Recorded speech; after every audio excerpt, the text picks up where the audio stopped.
தேவைக்கு மட்டும் தேடி வர்ற உறவை நம்ம எப்போ தூக்கி போடுறோமோ அப்போ தான் நம்ம வாழ்க்கை உருப்படும், நம்மளும் உருப்படுவோம். நான் சொல்கிறது கரெக்டாக இல்லையா? நம்மக்கிட்ட ஏதாவது ஒரு தேவை இருக்கும், அப்போ தான் நம்மளை தேடி வருவாங்க, அப்போ தான் நம்மளை கூப்பிட்டு பேசுவாங்க, அப்போ தான் நம்ம வீட்டுக்கு தேடி வருவாங்க. பொருள் தேவையாக இருக்கலாம், பணம் தேவையாக இருக்கலாம், ஏதாவது ஒரு தகவலாக இருக்கலாம், ஏதோ ஒரு தேவைக்காக மட்டும் நம்மளை தேடுறவங்கள உடனே உங்கள் வாழ்க்கையிலேருந்து உங்கள் பக்கத்தில் கூட விடாதீங்க, தூக்கி எரிஞ்சிருங்க. அப்படியாப்பட்ட உறவு நமக்கு தேவையில்லை. உலகமே கொஞ்சம் சுயநலமாக தாங்க இருக்குது, பார்த்து பத்திரமா இருங்க. உங்கள் பர்சனலை யார்கிட்டனா உங்களுக்கு நம்பக்கூடிய ஒரு ஆள்கிட்ட மட்டும் சொல்லுங்கள். இவங்க நம்ம பர்சனலை காப்பாற்றி மனசுக்குள்ளே வைப்பாங்க, சொல்லக்கூடிய இடத்துல தான் சொல்லுவாங்க, எல்லார்கிட்டையும் சொல்ல மாட்டாங்க, நம்மளை முன்னாடி விட்டு பின்னாடி பேச மாட்டாங்க அப்படின்னு உங்கள் மனசுக்கும் மூளைக்கும் நம்பினவங்கள்ட்ட மட்டும் நீங்கள் உங்கள் உண்மையை சொல்லுங்கள். மற்றபடி வேறு யார்கிட்டையும் ஷேர் பண்ணாதீங்க.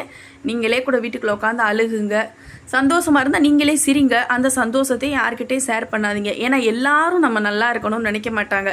அதனால் பார்த்து பழகுங்க. எல்லார்கிட்டையும் சுயநலவாதியாக இருப்பாங்க, நம்ம தேவைக்கு மட்டும் தேடுறவங்கள கண்டுபிடிங்க.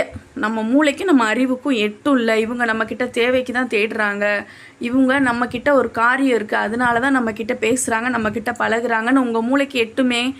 அவாய்ட் பண்ணிடுங்க. மூஞ்சில் அடித்த மாதிரி சொல்லுங்கள், என்கிட்ட பேசாத, தேடி வராதுன்னு. நான் என்னுடைய அனுபவத்தில் சொல்கிறேன். சில விஷயங்கள் மூஞ்சியில் அடித்த மாதிரி யாரையுமே நான் பேச மாட்டேன். பழக்கம் வேணும், உறவுகள் வேணும் அப்படின்னு சொல்லிட்டு நான் பேச மாட்டேன். ஆனால் இப்போ நான் நிறைய ஆளை நான் மூஞ்சியில் அடித்த மாதிரி பேசி தவிர்த்துட்ருக்கேன். நீங்களும் அப்படி மாறுங்க.